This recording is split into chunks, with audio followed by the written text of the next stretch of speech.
I had to pick a theme for this year, it would appear to me at least that everybody's in a nostalgic mood. And by everybody, I mean the other 20-something and 30-year-olds who are in mostly gay pop forums. There's a lot of nostalgia for the late 2000s and early 2010s. People will lie to you and say 2016. They don't mean 2016, they mean 2014. Oftentimes they mean 2009. Um, but it is true, this period of time is getting a revival. You're seeing all of the best of emo, which is around that 2007, 2009 period. People are coming back in with the sound of 2011 or so, that EDM influenced, but not yet dubsteppy sound. And you're also seeing a lot of, the resurgence of acoustic pop, of inoffensive, bland acoustic pop, but some that's also quite good. Country is back. I have little to say about that because the country that is back doesn't seem to be, for the most part, very good. So I haven't really been listening to it. But it's back. It's somewhere. It's back for some people. It's really not back for me. It seems to be back primarily for people who listen to country to signal a kind of racist politicking. But that's back too. Um, we've come so far into Taylor Swift's career that we're now debuting new Taylor Swift. I mean, it's really just the 2000s all over again, for better and for worse. However, today we are going back to 2025. In fact, in some ways, we're going back to 2024, that I want to talk about the predictions that I made for 2025 in 2024 and the albums that I listened to in 2024 that were released in 2024. But I gave the last stream about that in 2025. So we are just going back to 2025 normal style in every possible interpretation of the word. The last stream that I had, I showed everybody what I was listening to in the year 2024. That was the throwback. It looked like this. The most notable elements were probably that I had this giant listening break between late April and early June. I had a Beatles meltdown right after that, which is why the tag collab looks so terrible between June and July. And I just always listen to pop music. I listen to a lot of pop music, electronic, a lot of female vocalists. Uh, there's some other stuff in there, but for the most part, I'm very consistent. What was different this year? Well, I listened to a lot more music, just more of it. There are a lot of things that stay the same. You still see the enormous pop ribbon. Frankly, I think it's bigger proportion than it was last time. Still the electronic ribbon. Female vocalists are it's in there. It's a little bit smaller. I'm not really sure why. I don't think that I listened to fewer women this year or anything. I just listened to fewer artists who were tagged that way and songs which were tagged that way and so forth. Um, Likely because, at least in my experience, people tend to tag older things that way. Particularly there's this like 2000s, 2010s segment where like all the women are tagged female vocalists for some reason. I don't know why. I guess it was still new or something. I don't know. However, this year there was also more alternative indie, the kind of indie pop belts. To be honest with you, I think a lot of those are from the same songs. They're just tagged with all three because the kind that I listen to is basically all three. There's some pop punk in there. Mostly you can see that rock ribbon that I suspect a lot of that is like pop rock. It's not really, rock music, rock music. Um, Dance music is bigger. There's a larger dance music stripe. It's a little more consistent. In general, and this is, not looking at the ribbon specifically, when I asked myself what I listened to more this year, I just had this very nostalgic. I had an urge for nostalgic sounds, and I think part of that is because there just wasn't that much coming out in comparison to last year. A lot came out, clearly, but what came out very often was looking backwards. And also, I think when you are not presented with a lot of new things, you start asking yourself what you like, and you start listening to things that you like because you've heard them so many times. So that's one of the reasons that I think the alt indie pop, pop rock belts are in there. There was this kind of personal urge to listen to that like 2006, acoustic, gentle pop rock sound. Um, I made an entire mellow acoustic pop playlist and just beat it to death. I was getting really into that late 2000s, early 2010s, EDM influenced pop sound. I listened to a lot of random Nicki Minaj songs that I had not heard before from that time, which sounds like really bad timing, but it was actually right before well, there's not with Nicki Minaj. There's not really a before unless you go back to like 2011. But I was listening to this before the most recent everything happened, the magnification of Nicki Minaj and so forth. Um, when we thought that it was just the the main insanity was centered on Megan Thee Stallion and her cousin's friend's balls swelling from the COVID vaccine. In case anyone forgot that, you're not allowed to forget that. Also, yes, it's a stream for adults. If you're a child, you should probably leave. Um, there's a variety of the music I listen to, though, and I mean, I think you can see that in all the the chaos in the artist and album ribbons. But particularly, I think some of this was I just wanted to listen to everything. I wanted to be much more aware of what was going on because I regretted not hearing literally everything that came out in 2024. By the end of the year, somehow I sort of had the worst of both worlds in that I didn't feel as attached to a lot of the albums that I as I did in 2024 to the albums I listened to, and I also felt like I was still missing out on a lot of things I would have been most excited about. So I don't know what happened there, to be honest with you, but I think some of it was just chasing an impossible goal. And already in the new year, I've been not really listening so much to the new things that have come out, and I've been focusing more on what I am absolutely confident I want to hear more of.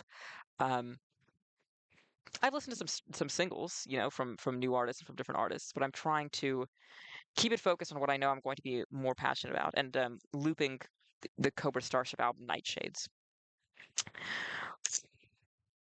taking you through the year. This Bo Burnham stripe is so funny to me. I don't even know if you can see it. It's so small. But there's this Bo Burnham crate that I had in February where I was like, I wonder if Inside is still good. And it was still good. It held up. But mostly in January, I was working on rankings for the last year. This kind of continued to February. That's also why you see this madness of albums. There were so many different albums happening because I was into so many different things. I rediscovered Pink. People kept talking about how Pink was this big pop rock star in the 2000s, and that's true. That's obviously true. And I kind of knew this intellectually, but I hadn't really listened to her more pop rock albums. I knew that I liked a lot of songs from Funhouse, but I'd never heard it in full. Turns out I really like it. It's a fantastic album. It really holds up. Um, I listened to that and I'm Not Dead, and a little of Misunderstood, but mostly Funhouse and I'm Not Dead. Especially because I think this is when I started making my pop rock and pop punk playlists because I had this very I was aiming very high with my goal that I would make a playlist for every style of music that I listen to, which doesn't really make any sense, but I went bolder than I started with pop punk and immediately got carried away listening to things I hadn't listened to before. That's kind of, I think, what started this rock and alternative madness that plagued me throughout the year. The Tate McRae album came out somewhere around here. The singles were coming out. I am still not really certain what I was looking for in listening to Tate McRae. Her album hit number one, and if this is news to you, then you are like me and you have no idea what's going on. But to be honest with you, and this isn't meant as an insult at all, there was a lot of kind of mass panic from people I think around my age who just expect to understand everything that is popular and expect to be as passionate about it as 9-year-olds are, and they were just freaking out. Why is this happening? Music isn't what it used to be. I think, to be honest with you, So Close to What is one of the most normal, you know, album successes I have ever heard in my life. Um, Unfortunately, I did get a little obsessive about it. I at some point had an entire slideshow. I had like a whole presentation I wrote up, and I was going to do a video essay on how normal of an album it was. Um, and then my partner moved in August, and I forgot that Tate McRae existed. Um, Mayhem also came out around this time. I remember so clearly hearing the songs for the first time when I want to say leaked the day before. They didn't. It was just that some people were the people who were ahead in the time zone immediately uploaded them for everyone else to listen to, and hearing the pre-chorus and the chorus of Garden of Eden and just like be blown away. I couldn't believe what was happening. So much better than I could have possibly dreamed. I was so excited about it, and it kind of tails through all the way here. Um, you can't really see it, but this is pretty odd, kind of down here in this lump that's a little bit cut off by Panic at the Disco because I've started listening to music in accordance with the seasons, and pretty odd just feels so spring. It's their Beatles alike album. Yes, I guess it's a permanent illness I have now. Um, Moving into the spring, there was really nothing going on with releases April to May. It was such a dead zone, and it was so apparent because last April Espresso came out, and then everything else came out, and we had this enormous summer of, I mean, Brat Summer, but there was also just everything that was really, really big. It felt like it came out between April and May. And to not have any really big album in April and May felt strange because you kind of expect there to be a summer album. And it's not that I lacked things to listen to in the summer. After all, Maroon 5 released their album around that time. But it just felt very odd. It felt very strange. It felt very empty, at least until someone leaked the entire Kesha album in mid-May. Did I listen to it? Who's to say? Who's to say where all of these streams of Kesha's album, which wasn't officially out at the time, came from? I couldn't tell you.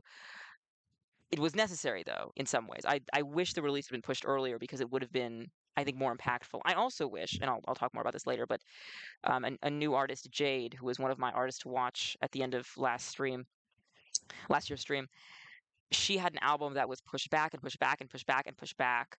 I believe the date of the album release was announced on the 1 year anniversary of the lead single being released. It was just madness and came out in September, and it was the complete wrong move, and I was really feeling its absence in April. And so instead I was doing basically everything else. There were a bunch of ratings on Popheads to just do like a rate of an artist's discography where you'd rank your top 10 songs from them.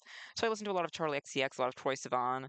I re-listened to that wonderful Britney Spears album that is Femme Fatale that came out in 2011 and developed more new and exciting opinions on it. June finally brought literally anything. I mean, you can see I gave up on music at this point because nothing was happening. Literally nothing was happening in June. It was such a strange feeling to not have an obvious summer album. That album is Period, by the way, but it came out a little late for that officially. Um, June was the Addison album came out in June, and it was very good, and I loved it. And you can see that it has this giant chunk here. It continues to, but you can't tell as much. Here's the big lump. Um, I went to the Mountain View stop of the Kesha Tits Out tour with Slater and Scissor Sisters and Rose Gray in Europe, I believe, if I recall correctly. So I listened to some Rose Gray around this time to get acquainted with her. I was really impressed by her debut album. Um, listened to a lot of Kesha, a lot of Slater over here. You can see that Last Out of Him unfortunately breaks up Kesha with an S versus Kesha with a dollar sign, but you could still tell. Kim Petras came out with Freak It, and I just was so obsessed that you can see that it put her album Detour on the map, even though Detour has still not yet been released. More on that later. Um, there's kind of a Katy Perry moment in here for me as well, because I was studying for her concert, which I also went to shortly after the Kesha concert. It was also great. I had a great time. Um, I played a lot of Maroon 5 somewhere in August. This sounds like it's about the album release, and it is a little bit, but before that, I kind of went back to Songs About Jane and was just impressed again with how good Songs About Jane is. It's so easy to say Songs About Jane is their best album. It is their best album. Everyone knows that. Everyone says that. It's a boring opinion to have. But then you listen to it again, and it's just so good. It's so good. And every time you listen to it, you hear all these new details in the background. It's just so pleasant. It's so easy to put on. I really have a new favorite song every time I hear it. It's amazing. It's an amazing, amazing album. Um, that's not to say I only listen to that album, but I primarily listen to that album and then some of the new things and try to puzzle out whether it sounded like they were going back to their original sound or if Overexposed had killed them forever. Audrey Hobart had an album release of Who's the Clown. There'll be more on this later as well. Not to worry. If you're thinking, I don't know who any of these people are, I'll explain most, if not all of them to you, including Moon 5. Um, and I was recommended this album, and I wasn't sure at first because of all of the details surrounding just the way people were describing the album. I wasn't sure I was going to like it, and I loved it. It was just the album, in some ways, the album of the year to me. Not my number one album released this year, but it was the album of the year. And I think that it really encompassed where I am or was in 2025. It's a very good, in your 20s, just kind of dicking around album. Um, it's I don't know why this happened, but it sort of has this like resurgence somewhere in here. I don't know why.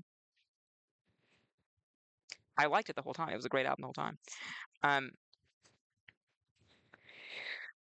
let's see. Nothing came out for a little bit in September, October as well, or maybe I just wasn't listening. I don't know. I also suspect that this little cinch here is the probably where the high holidays were. And so there was less music listening because I was offline.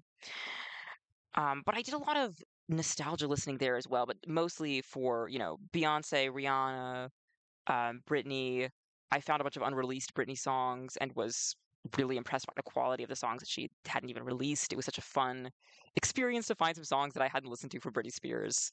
Um,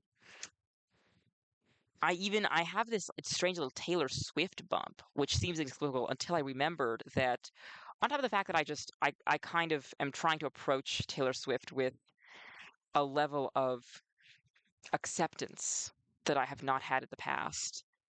Um, Trying to just let Taylor Swift be doing whatever and having it be as famous as it's going to be and as popular as it's going to be, and that doesn't mean I have to listen to it or even think about it. I can listen to Love Story for the 4,000th time and nothing matters. I was ranking the top 10 Taylor songs, my personal top 10 Taylor songs, because I guess that the new album release meant that a lot of people wanted to do another I think a fourth or a fifth ranking on pop heads. And I said, sure, why not? And that was fun. That was fun. She has a lot of great songs. She has a large discography, but a lot of it is great. Also, sometime around here, Doja Cat came out with that new album, and it was really good. And the ribbons are so small here, you really can't tell. But this reddish ribbon here is Doja Cat, and you can see that it just sort of keeps going from the moment it released to the end of the year. It was a great album. It's been very underrated, I think, particularly for what it shows for her as an artist. More on that later. And then November, December, there were some bumps of new albums that I listened to. I listened to the new Ashniko album and was impressed. That's Ashniko right in there. That other Red Ribbon, Alt Black Era, this Gray Chunk. I listened to that album on loop in full for just a couple of days. It was just really easy to return to, which is surprising. It's a very, it's got a lot of genres in it. I mean, it is alt. Um, there's very much an electronic sound. There's a lot of rock influence. It was kind of a lot of things in a blender, which on the surface I think would make it's kind of the sort of music you put on and your parents think like this is what the kids are listening to because it's impossible for them. But it's also very easy to return to. It's very pleasant, and I think that the song lengths also contribute to that. You see that I also got back into Eusexual last minute. Here's that FK Twigs ribbon. She released a reissue of the album and a deluxe new album. Really excellent. Just reminded me what I loved about the project in the first place. Um, some more Rose Gray again, and then just general rankings hell for this stream. And I will release the slideshow, of course, for all of this as soon as I've linked everything correctly, and you'll have the links to larger image versions of each of these ribbons so you can peruse them at your leisure. If you're curious about how I made these, first of all, if you're not on Last.fm, you should be on Last.fm because it's really convenient for tracking whatever it is that you're listening to. And if you're on Last.fm, then you can use Last Wave. There are a lot of Last.fm visualization tools. Oh, it's Zero Wave, isn't it? No, it's Last Wave. I forget every time and have to Google every possible um, combination. A little bit of tinkering, but it's it's pretty easy to figure out and get some lovely ribbons out of it to peruse at your leisure. All right. Well,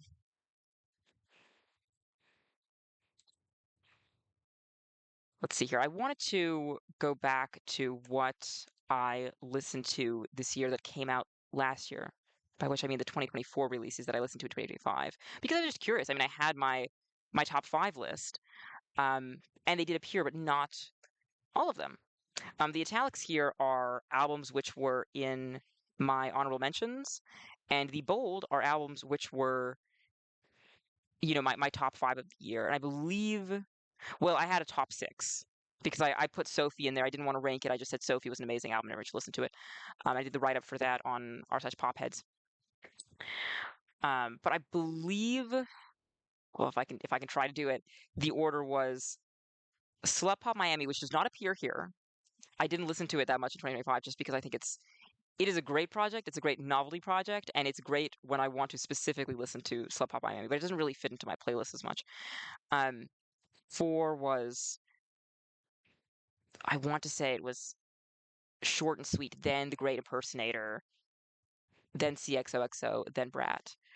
Um, which are not in the ranking necessarily that they were originally. And this isn't, to be clear, this isn't my, albums that I liked the most in 2025. It's albums I listened to the most in 2025. Sugar Honey Iced Tea, for example, I think stuck around for a couple of reasons. The first thing is that I listened to it a lot for the ranking, but also a lot of songs on that album I've just found so easy to return to. Shout out to me, Georgia Peach. I think I mentioned this last stream that I had this issue where I had a playlist of my favorite music videos, and Georgia Peach was at the end, and for some reason it would just always play Georgia Peach. No matter what I was doing, it would always autoplay Georgia Peach. And so I've heard the opening to Georgia Peach probably more times than I can count. But the song is incredible. Song is incredible. Video is wonderful. Um, there's kind of an elephant in the room here, which is the fact that Katy Perry's 143 is the second most listened to 2024 release of 2025. I don't know if you can hear my partner laughing at the corner. Um, there are a lot of explanations for this. The songs are short. They are very easy to listen to, which doesn't sound real, but if you're someone like me who puts on just like generic electro dance music while you're working, maybe Crush will come up a dozen or so times. I went on the tour. I went on the tour. It sounds like I was performing on the tour. I was performing on the tour with Katy Perry and Rebecca Black, the opener. Um, I went to the Los Angeles tour stop, so I listened to it a lot in advance because I realized that I had not really listened to it enough in 2024 to memorize the lyrics, but I was going to be jumping, and I was jumping. I was the only person jumping for Nirvana, but that's okay. Um, it shocked me when I tested myself how many words of Woman's World I just knew organically. It's something that you really unfortunately can't forget no matter what. Um, you compare this to an album like Sophie, which is obviously better, but it's how often am I thinking, let me go and delve into this posthumous record that's going to make me think about the loss of one of the greatest artists in the world? Not that often. Not that often do I think, let me sit down and take over an hour to really immerse myself in some of the best music ever. No, of course not. I have things that I'm doing in my life, and when I'm doing things in my life, when I'm walking to work and my YouTube music decides to autoplay something, what am I going to hear next? It's going to be Crush or something. It's never Woman's World thing. It's Truth. It's often Truth because I listened to that song perhaps too much in 2024 because it sounds like a witness scrap. Anyway, that's not the point. Um, the boosts here I think are interesting are Remy Wolf's Big Ideas originally was in my top 5. I don't even know if I would move it up there, but it has such longevity. Yes, you're thinking it's been 1 year, but the more I listen to it, the more I want to listen to it again. I listen to it so much, especially the hotter it got. It's just the perfect sweaty weather album. I can't explain it. If you listen to it, you'll know what I mean. There's a sense in which the cohesiveness makes you feel like you need to listen to this with your eyes closed outside suntanning. It's really, really good. I played it for a lot of people while on vacation. It's just a great album. It's really wonderful. Um, Radical Optimism, I didn't get it at first. I'll be the first to admit that. I was very confused by it. But the more I listened to it, the more I understood it as also a fun, beachy, vacationy album. Um, is it the best thing she's ever done? No, of course, Future Nostalgia is really impressive and it, changed the game in a lot of ways. But it's still really fun. I think the songs that are really fun justify the entire album. And in particular, when I listened to it again for the top 10 Dua Lipa song ranking on Pop Heads, I was just pleasantly surprised. I thought it was fun. I enjoyed myself. I definitely have my favorites off the whole record. Do I think it's the strongest record I've ever made? Not necessarily, but it's even stronger than some of the honorable mentions this year for sure. And in general, I don't think it's over between me and Radical Optimism. I think that we're going to see some more of each other. And Megan Thee Stallion, I mean, just who can ever resist Megan Thee Stallion for any length of time? So, of course, I was listening to that a lot. Honorable mentions for things released, pardon me, last year. This is ordered more or less by the amount of ratings on album of the year. So the idea is that it'll get nicher as I go, though I really don't think I don't trust the system. We'll see. Um, First, the Sinners soundtrack. You might be thinking that's a movie soundtrack. Yes, the songs in that film were incredible. Oh my God, I finally listened to the soundtrack in full this year. It's so good. It's so good. If you haven't seen the movie, you should see the movie. If you haven't seen it in theaters, bribe someone. I don't know. It's a really fantastic movie. The songs are really good. I'm a little nervous that I'm about to be called out for being a fake fan. That's fair. I'm much more a fan of the blues into modern sound than I am of the Irish sound on the album. But I can still appreciate the skill of everybody involved, even if I didn't personally, stream Rocky Road to Dublin 400 times. I'm sorry, we can't all be fans of Rocky Road to Dublin. Someone has to be streaming that song they had Haley Steinfeld do for some reason. Anyway, it's a great soundtrack. You should listen to the soundtrack. It's fantastic, and I would completely respect anyone putting this as their number one of the year.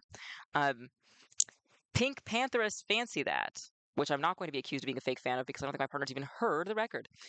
Um, Really cute, really delightful, really sweet. It's nostalgic. It takes such careful study of some like 90s, 2000s, more underground dance sounds, and it's done in such a I don't want to say respectful way, like I care if you disrespect some previous sounds, but in the sense that you just can tell that she's a real student of this stuff, that she loves it, that she went back to really look at it and what makes it work and brought it into her work and made it modern, made it really sound fresh. I actually haven't heard the debut Pink Panthers record yet, but this sold me on her as an artist. I completely get it. Um, and I'm so glad that she was everywhere this year. I'm so glad that she's been working with everyone. I'm so glad that she had a real Pink Pantheress summer. Um, just a wonderful project. Really beautiful. And if you want a light summer listen, this was also up there for me in terms of things that really made the summer feel like summer when nothing was coming out and no one was talking about anything that had come out. Clips, naturally. Like God's would sort them out. I still have listened to this album like 1.5 times because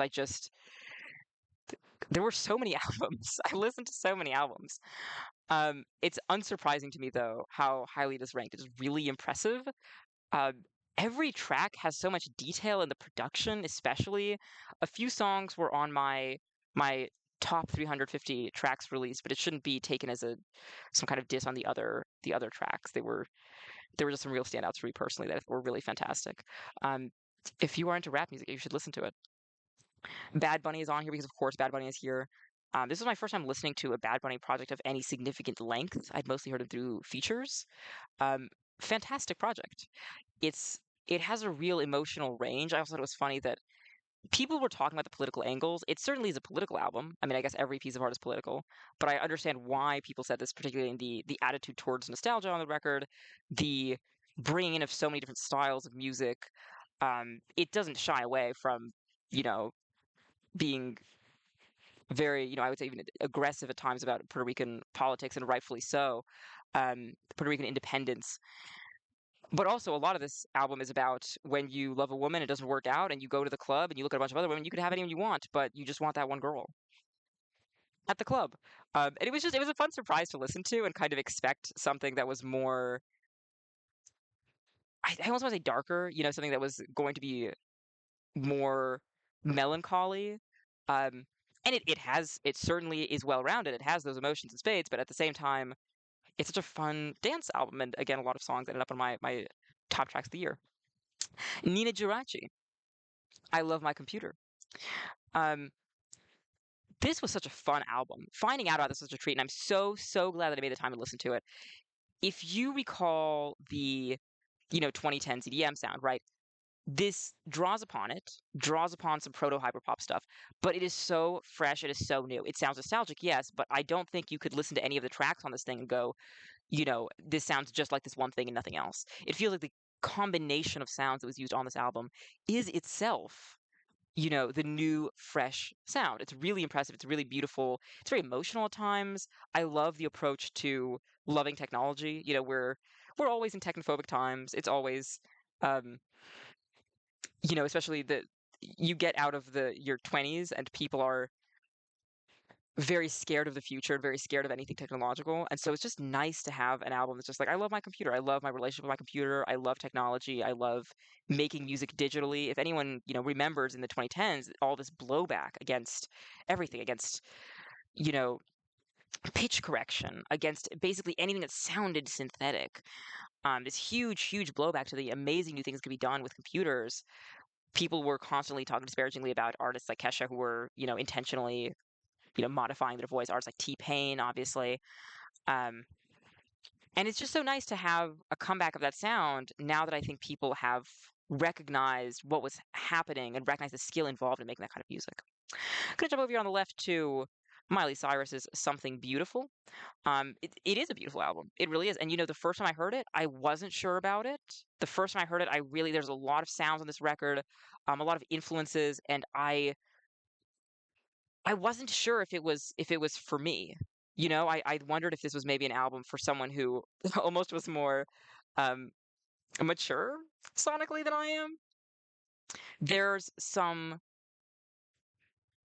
throwbacks to, I guess, funk in some ways, rock in some ways for sure. There's the opening tracks are particularly kind of experimental and surprising in that sense. But there's also a country sound on here, with "Easy Lover," the single, excuse me, which was originally written or at least pitched to Beyonce for her album Cowboy Carter, but ultimately Miley decided to record herself, and I'm glad she did because it is a really, really fun song, and she really makes it her own. Even though there's a bit where she goes, "Tell him, B."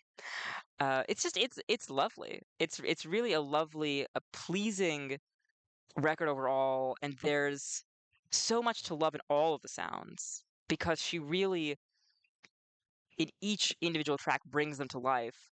The disco influence, the jazz. There's so much I think that she did on this record, and it really represents, to me at least, a maturation of her sound.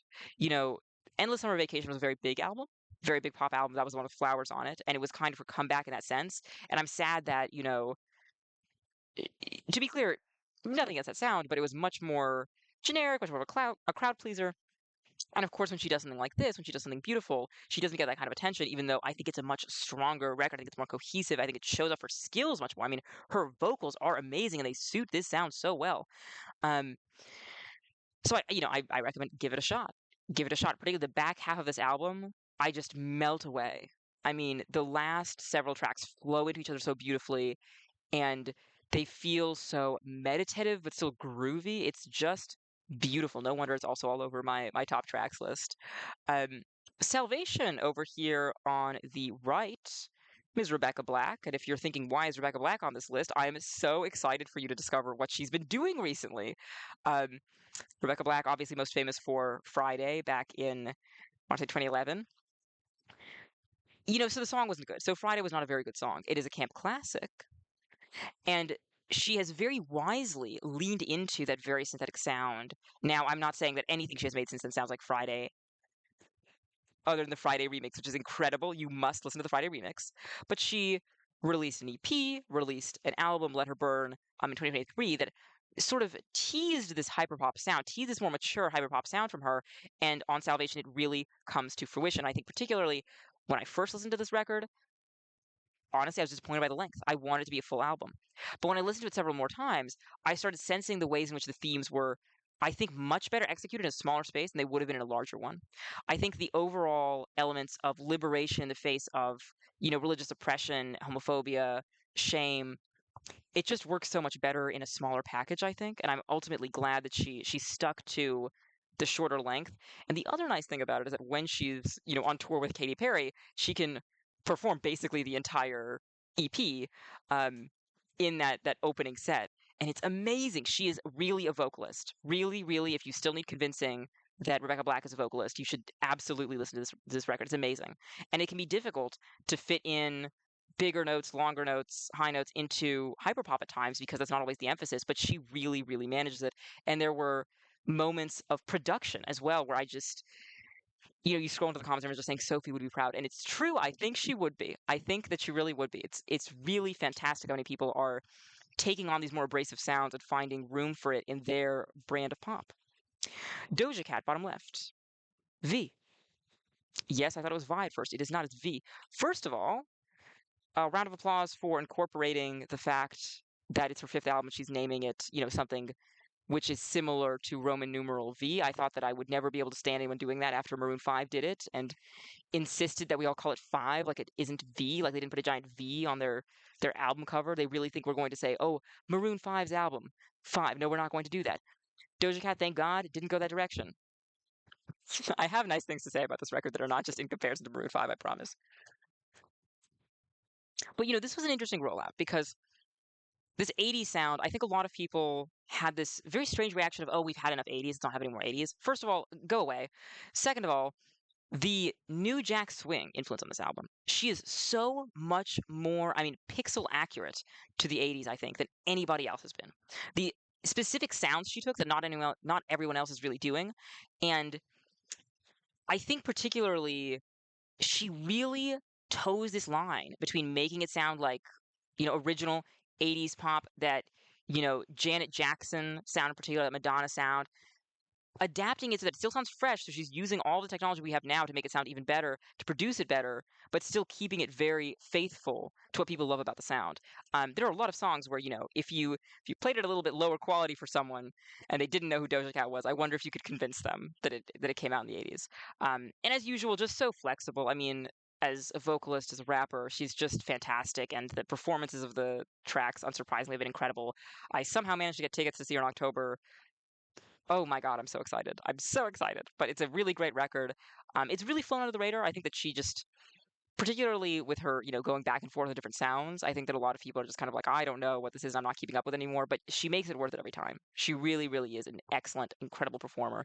And you can really hear that all over this album. So cohesive, so mature. The new approach to singing about love and romance, kind of this, and you see it in the album cover too, this sense of knowing that you are going to get yourself into trouble, but being prepared for it, being willing to embrace love and all of its beauty and horror, especially as a woman, as a queer black woman. I mean, it's just all over the record. It's so good. It's so good.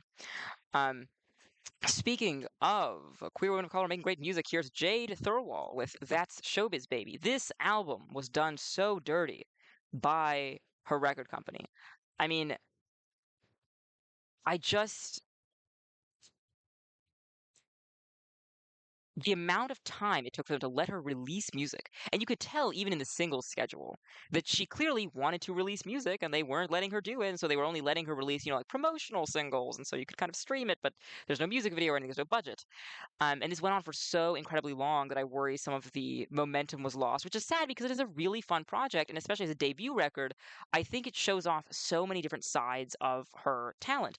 She's really kind of pitching that she can do anything, and she does it all over this album. I think the weakest points on this album actually are when she does sounds that are more generic, because I think that when she goes more experimental, she proves there really is no one like her. And even in the way that she did some of this 80s stuff, it felt different from everyone else's 80s. Um, there are so many songs on this project that feel so essentially Jade that it really, I think, whet my appetite for more music from her, and I want her to really lean into something only she can do. And I think there are so many directions for her to go. I mean, she's opened up a great career for herself, and I'm very glad that seemingly the album's doing well and she's getting more performance opportunities.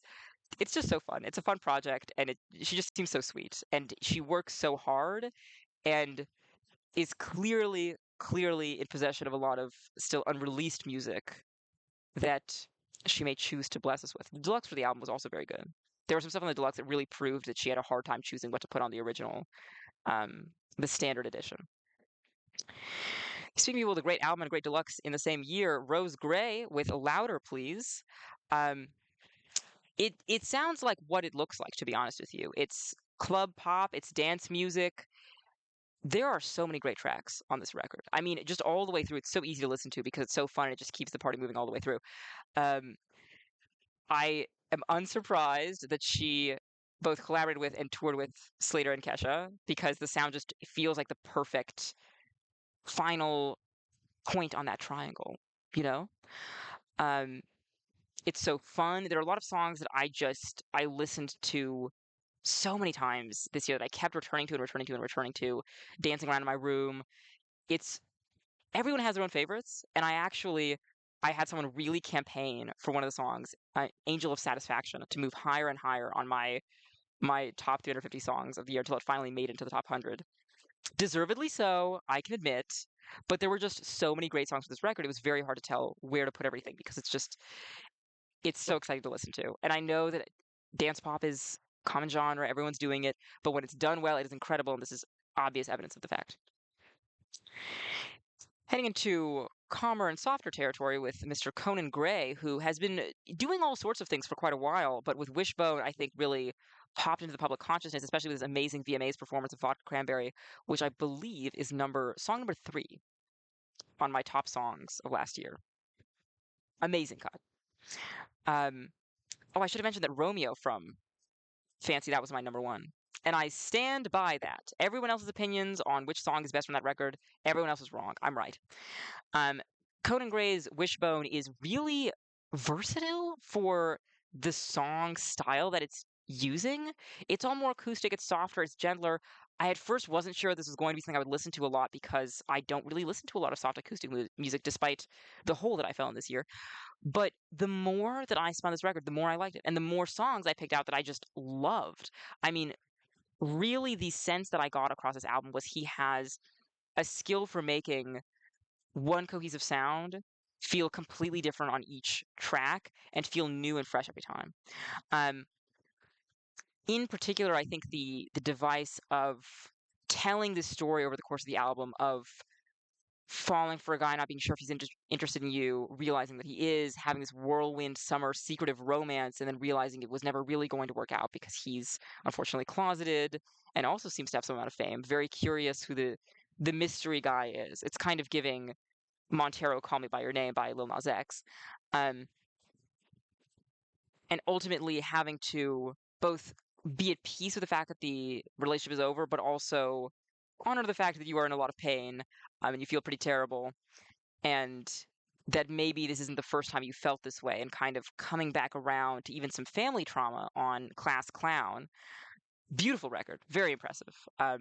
My ears are open. A lot of people were very happy that I listened to Conan Gray this year. A lot of people were like, "Where have you been for the entirety of his career?" I'm sorry, I wasn't listening to acoustic music. I was listening to Kesha. But the trouble's remedied. I can listen to both. Here's Sabrina Carpenter with Man's Best Friend with this cover that is hideous, not for political reasons. It's just a bad cover, and I don't like it. An opinion that there was no room for this year because either you had to say that it was the second coming of Simone de Beauvoir, or you had to say that she was personally shackling women to abusive husbands, which was really unfortunate because I don't know if you knew this, but this actually came with music, which was also 80s. And this is the thing, is that I heard a lot of, oh, this is just short and sweet too. It is in some ways, but I think she leans into she leans into a different sound and she makes it sound, original and organic to her. It is kind of her Prism, in my opinion. I think it is kind of like Katy Perry's album Prism in that, obviously the parallels of, becoming the biggest pop star and then doing kind of more of the same. But also in that there's a lot of great songs in the record. I don't know if it felt that cohesive to me. Sonically, yes, sure, and definitely more so than Prism. But I don't know if I was fully sold on the story she's telling here. And I think that this was a natural effect of her, frankly, being a very hard worker, making this while on tour. It doesn't sound bad. It certainly doesn't sound like it was a rushed album or anything. It just feels like on the side of tying it all together and making the whole rollout work, there wasn't as much time for that. And I can respect that. I can respect that she was putting the music first, and I just think it was missing that one little push to put this in really my top albums of the year. Cardi B, people were too mean to this album. People were too mean to this record. I'm going to tell you right now how to listen to it and enjoy yourself. You're going to listen to the album. There are going to be, what is it, 20 songs on it. And you're going to think that was too many songs. You're right. What you're going to do is you're going to make a playlist of the songs that were really good. There are a lot of really good songs. I won't tell you which they are because you're going to have a different list from me. You're going to listen to that. You're going to say, wow, no sophomore slump here. This was amazing. That is the key to this record. I understand why people were disappointed. It is a very long record, and there is so much crazy stuff on here. I won't even spoil it for you. But there are also so many songs that are so good, that are Cardi at her best. Um, I mean, off the top of my head, Bodega Batty and Outside alone deserve to be bigger than they were. I listened to them so late, and I'm kind of sad about that because they should have been songs of the summer. They were really, really wonderful, so fun to listen to. I listened to them so many times each. Just really delightful music. Really, really delightful Cardi music that only Cardi B could make. And I think that on some level, the response to this was kind of, people know what Cardi B is capable of, and they wanted her to totally surpass that. And I don't know if she did surpass that, but she showed us that she's still capable of what she was doing before, despite this enormous break, which frankly, I mean, if you don't think this break was warranted given what was going on in her personal life, I don't know what's up with you. But it seems pretty obvious that she's been going through a lot of turmoil. That's also addressed on the record. Some of the best songs are about that. Man of Your Word really amazing, really emotional, poignant, touching track about her relationship with her, I almost said late husband Offset, which could mean anything. Her ex, with whom she had, I want to say 3 children, possibly 2 children, but anyway, who cheated on her many times, disrespected her in public.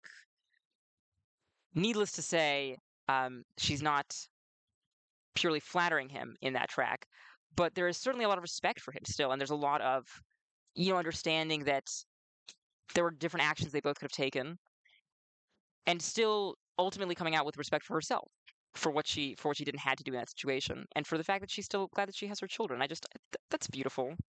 It's really sweet. It's so sweet. It was a really lovely track, and I think especially there's so many tracks where she's coming right at you with the, I was chained to this horrible man and I'm free and I'm going to have sex with whoever I want. And that's awesome. And there's so many songs that are disses at him, and that's awesome. But this one was a really great and really necessary calm point in the album, just to make people cry. Sister, directly to the right, by Frost Children. If you have not heard of Frost Children, they've probably been involved in some projects you've heard of, but they've been floating around the edges of electronic, and particularly this nostalgic 2011 EDM sound. I don't know if you could tell from the cool S on the back here. Sibling duo, Lulu and Angel Prost, and you're thinking, so they're trans? That is correct, thank you. And the music sounds trans, the music sounds big and 2011. This kind of sounds like if 303 cracked their eggs.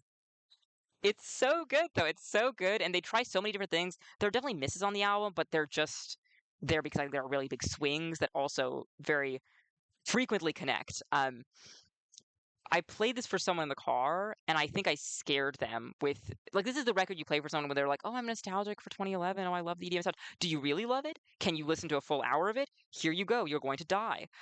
It's overwhelming in the best way, in the very best way. And there are really emotional moments on this record. There's also a lot of classic, like "We Are Going to Count to Four at You" melodically. Music on this record. It's just so fun. It's so fun. Don't let this go under your radar. You should absolutely listen to it, especially if you're interested in any side of that sound. It's so fun. Speaking of albums that I think people maybe would be nervous to give a shot, Ashniko's Smoochies. I was never really like an enormous Ashniko fan. I heard a few singles. I liked them. I would not say that I was tapped in. When I saw the aesthetic of this record, I just knew I had to get involved. It's camp, it's kitsch, it's drawing on so many like 90s, 2000s, like I Spy influences almost, but also feels extremely 2025. I mean, I really don't think that this album could have made a second sooner. I keep looking at this cover. I love this cover. People hate the cover. They're wrong. Every single one of those people is wrong. This like Playmobil hat she's wearing. It's so good. The teeth. It's so wonderful. Um, the music is very much about being this disconcertingly sexy. Very much about doing it for yourself, shaking your ass for yourself. And yes, it is dance music. Ash Nico is going dance, and I was nervous when I first heard "Itty Bitty," the lead single. I really wasn't sure what to make of it, and I almost thought like, is this a beat that should have been given to someone else? I don't know. The more I heard of the record and the more I returned to that song, the more I realized how wrong I'd been.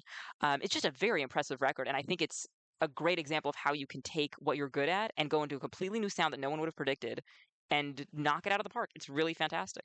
Really wonderful album. Do not be afraid. Especially do not be afraid of the second to last song, which is, of all things, a country inspired ballad about how well, the metaphor is baby teeth. It's called Baby Teeth. Like baby teeth, we should fall out. I love this song, and nothing will make me not love this song. It is one of my favorites on the record, and I will not hear any of this slander. It's so good, and it's so perfect at the end of all of this very electronic, dancey sound. All of these different kinds of dance sounds. I mean, we have the club pop I think we're expecting in a lot of different ways. There's a song on here, Liquid, um, iconic quote, "Can we play mermaids? You know, mermaids with hole?" That sounds, I mean, like a Britney Spears cut, and it has this almost like 4 count in that reminds me of, the iconic Pharrell 4 counts.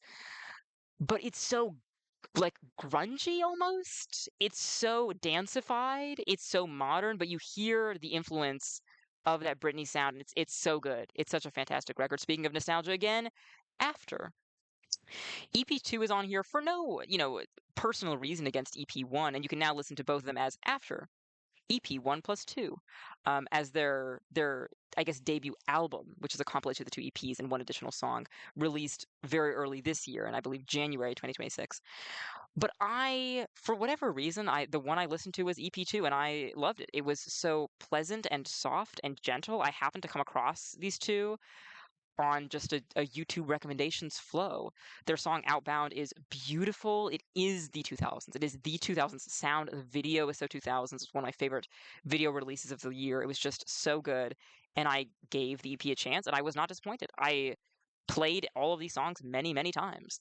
Um, it's also an example of, I think, something that happened this year for me where I played so much nostalgic 2000s pop music because people will let you play it. You can get away with playing pop music if it's from the 2000s, I've discovered. Because for whatever reason, people just kind of, I guess they're classics now. I don't know. Are we old? Who's to say?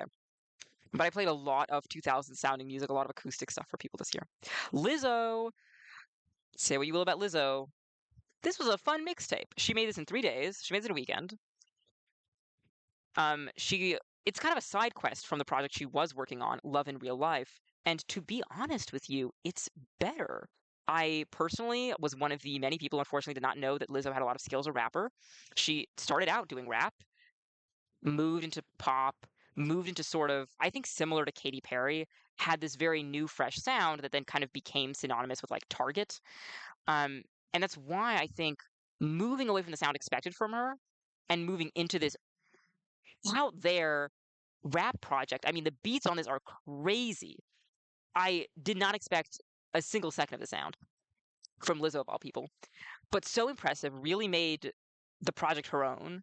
Proved that she has a place in rap. Proved that she has a place in music.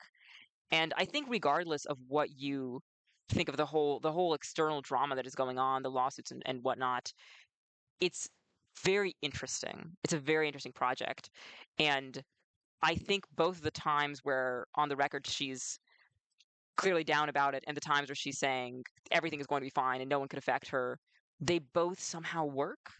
Very interesting record, and I'm going to be listening to it again for sure. Here's Lil Nas X. You might be thinking, Lil Nas X released something this year? Yeah, he did. He did, and it's your fault for not listening. So I want you to open YouTube.com right now and type in Lil Nas X, and I want you to listen to all these songs. I want you to watch the little visualizers he made, the cute little Barbie inspired pink visualizers. You're going to go there right now and you're going to do it for me. Um, this was intended to be the sort of preview EP to his album Dream Boy, which he has been working on for quite some time. It was titled Days Before Dream Boy. And in hindsight, I think that it is quite likely, though I don't know his life, I don't know what's going on, that he was in a similar label hell issue to artists such as Ray, as Kim Petras. Many artists have complained about not being allowed to release music by their label, and I wonder if he wasn't facing that because after he released J. Christ, Bitch, I'm Back Like J. Christ, um, and it didn't do as well in, I want to say, 2023. I wonder if they basically set him up, right, to do more of what he had already been doing. People weren't as interested in seeing him do what he had already been doing, and the song wasn't enormous. But also, I think that Lil Nas X is not an artist that's going to be enormous necessarily. Not everyone is going to appreciate a queer black man. And do I wish they would? Of course I wish they would. But I also think that holding him to the standards of like a, Katy Perry style artist is just ridiculous and is obviously counterproductive to his success in any real way. And so I wonder if there was some tension there where he was trying to release maybe different music or really anything, and the label was like, oh well, the last thing to do very well. We don't want to give you the budget. We don't want to clear the sample. So Days Before Dream Boy, he at least put something out. And he is on hiatus right now for his health, and obviously I wish him the best and whatever he needs to do, however long he needs to take, he should take. But I'm very grateful that we have this project. I'm glad that we got this. I don't care about the charts. I don't care who listens to this. I mean, I do care. You're going to listen to it right now, right after the stream. You're gonna go listen to this. Maybe put it on as a backing track for the stream. Actually, but it's so fun. It's again 2000s, but it's this 2000s like Neptune's Pharrell kind of sound. There's a blend between pop and rap that works really well for him. That feels really natural. It's so gentle. It feels pink. One of my favorite songs of the year. I think number 4 on my list of releases, quote unquote. is Crazy for Love, which is not even on this record. It's on, he posted on his Instagram with a visualizer and everything, but he, for whatever reason, wasn't able to release it on streaming. Um, Whenever he's ready, whenever his label lets him do things, I will be running those numbers up. It was so good, so beautiful. I keep coming back to it. I will never ever ever get bored of that song. Love that song. And it felt to me like the epitome of this era, the peak of this whole lovely gentle 2000 sound. And there's some other, singles he released in the interim that are more dance hall, even in the case of Light Again. It's a great listen. I think it will remind people that he's very, very talented and that he has a lot of different ways he could go with the sound. I love this guy. Anyway, another person at risk of flying under the radar on the right here, Kilo Quiche. It turns out that I'm the last person at the party, I guess, because there are definitely a lot of people who know of Kilo Quiche already. But I stumbled across her music video for Negotiate from her EP Negotiations.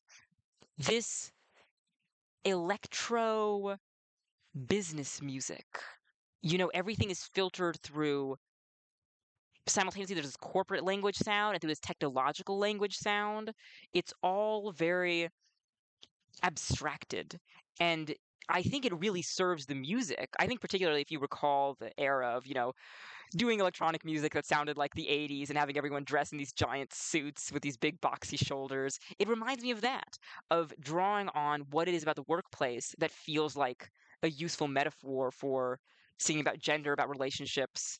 It just really works. It makes you feel the alienation in a much more intimate way, ironically. Um, it was a great EP, and I was very glad that I stumbled across it, that I listened to the whole thing. It was very rewarding.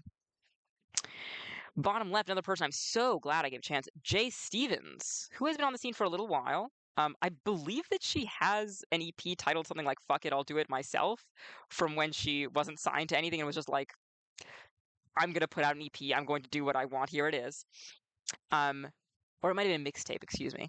Since then, she's been releasing Sellout, Sellout 2, and finally this year, Total Sellout, the full album, cohesive, fun, beautiful. Yes, there's that 2000s influence again, and I think particularly if you've been missing the sound of Destiny's Child, early Beyonce, that kind of R&B that was beginning to get a little bit more electronic with it right at the 2000s mark before going more into the pop direction.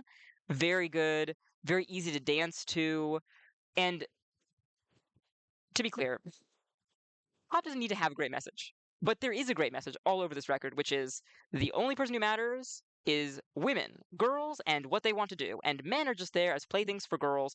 They can sleep with as many dudes as they want. It's not cheating. Cheating doesn't exist for women. Women can do whatever they want and sleep with as many men as they want. And men are nothing. They are dust under women's shoes. Women are so fashionable and awesome and great. And Jay is the it girl. It's just so fun. I love confidence from a woman in general, and I love how comfortable she is singing about basically being the leader of the it girl pack. It's just so cute. It's so pleasant. She seems like she would be fun to hang out with. She's just so fun, and I really, really, really want her to blow up. I really want this to work out for her because she is just so fantastic. And I'm so excited to see what else she can do. Also, you may know her from the iconic Tumblr blog Bay Once, Bay Twice. Beyonce Bay Twice. It's a good pun. It's from the like 2010s. Oh God, if I could find all of these like big popular posts have been deleted, but here's an example. She had so many huge posts in the 2010s. I'm just glad to see a Tumblr girl succeeding. The talent is all over the place. It's fantastic. Another smaller artist here with Snow Wife. I didn't get her name. Like I thought it was emphasized. I thought it was emphasized Snow Wife or something like that. And then finally I saw her live just by coincidence. I listened to her finally when she was performing at SF Pride. She comes out and says, "I'm Snow Wife." And I'm like, "Oh, the princess." Anyway, she's an amazing little like electro dancey style situation. There's a very clear house influence in particular, which I love. I need more house pop, pump into my veins. Um, it's very, put the different ideas of what cunty is into a blender and drink it. But maybe I like that. I like that she's always singing about, doing ketamine with a bunch of gay dudes at the club. As I said, does the message need to be anything more than that? No, it does not. I love it. Um, there were some real standouts from her discography with me generally. I think on this album, or on this EP, it's a whole project. There's even a bodyology too that she put out later. That could be a deluxe or could just be another EP. Um, that takes inspiration, I want to say, from Work Bitch. It's called Sweat. And the sample on it, the beat, I mean, I could strut to this all day. I could strut 1,000 miles to this song. It is so good. Um, and it does feel like a fun kind of post Britney track. It's just so pleasant. It fills a hole in my heart. But the whole thing is really fun. The whole thing is very fun to just put on and dance to in your living room. Mona Leo. She's so cute. My God, this girl is so cute. She's so talented. I should keep it around about the music, but she just got married to her now husband, son of a Vegas, and the entire wedding was pink. I mean, his suit was pink, her dress was pink. She's so adorable. The culture. Anyway, um, very fun debut record. Who Did the Body? It's so introspective in a way that I think to me at least recalls a lot of classic like 2000s rap in that she's thinking about herself, her place in her community, about the music industry. Every song is about something else, and I think in some ways that was just showing off her versatility. She can do so many different styles. She's every time a rapper sings, somebody out there is a hater. I will never be a hater of rappers singing. I love it that she made so many little leaps on this record, singing in so many different styles. It's just very cute. It's very sweet, and I love that she tried everything and proved that she can do everything. Um, and I'm very excited to see where she goes from here because it felt like just kind of a little tasting array of different sounds. Um, and I liked all of them, and I felt like it made sense and it showed off a lot of different angles, but it also opens up a lot of different places for her to go with her music in the future. I've already mentioned alt black era, specifically the album Rave Immortal. Debut album. It's, you can tell it's low budget and not in a bad way. It's very much like we are in our garage and we are making the earth shake. We are freaking people out. We are jamming in our apartment. There's a song called Upstairs Neighbors that just goes, "We are nightmare upstairs neighbors." It's so fun. It's intense. It's loud. It's brash. It's a lot of genres in a blender. There's goth in here. I mean, it's just all over the place. Um, these two sisters, one of whom is dealing with a lot of chronic pain, and they sing on the record itself about both their bond through chronic illness, and also there are tracks on the record about chronic illness directly, about finding a way to live to participate in everything even as you have to honor your body. It's really wonderful, and it's such a fun little surprise. It's not too long either. It's just very easy to put on, press play, and enjoy the ride. um Christine. Chrissy Schlepeka. Now, you may know her from being the best part of Bimbo Talk. You may not know her at all and not know what words I just said. If you do know her, forget everything you know. Oh my God. The second coming of Gaga, maybe? The budget here was not enough to capture the full vision. And this time, that is a bit of a sadness for me because she is just so bombastic. She is theatrical, and theatrical in a new way. You can really tell that she's learned from musical theater and applies that structure in some ways to her music. The key changes at the end of Aria. Oh my God, you will ascend into the sky and through your ceiling, through your roof, and float away like a balloon. Um, Apollo it's just Gaga. It's just really a student of Gaga. But that's not to say she doesn't have her own style. Passion Fruit is so addictive. If you listen to Passion Fruit twice and you don't find yourself just going, Passion Fruit, I don't know who you are, and you are nothing. Playing this song in the car, and the people in the know in the back go, Passion Fruit. It's so good. It's so good. It's so easy to get into. She's teasing a deluxe. I'm freaking out. I'm so excited. I need to get tickets. She's going to be in SF. This is one of those artists. Get tickets while the tickets are like $30. Do not wait because people are going to realize how amazing she is, and it's going to be $1 million. Rose Gray also. Rose Gray performing at the Independent in SF in May, I want to say, and $30 for tickets, guys. It does not cost a lot of money to see some really great music. I'm being laughed at by my sweet butch, but that is okay. All shill, all shill. Um, oh, all right. Okay. Let's get into, well, okay, elephant in the room.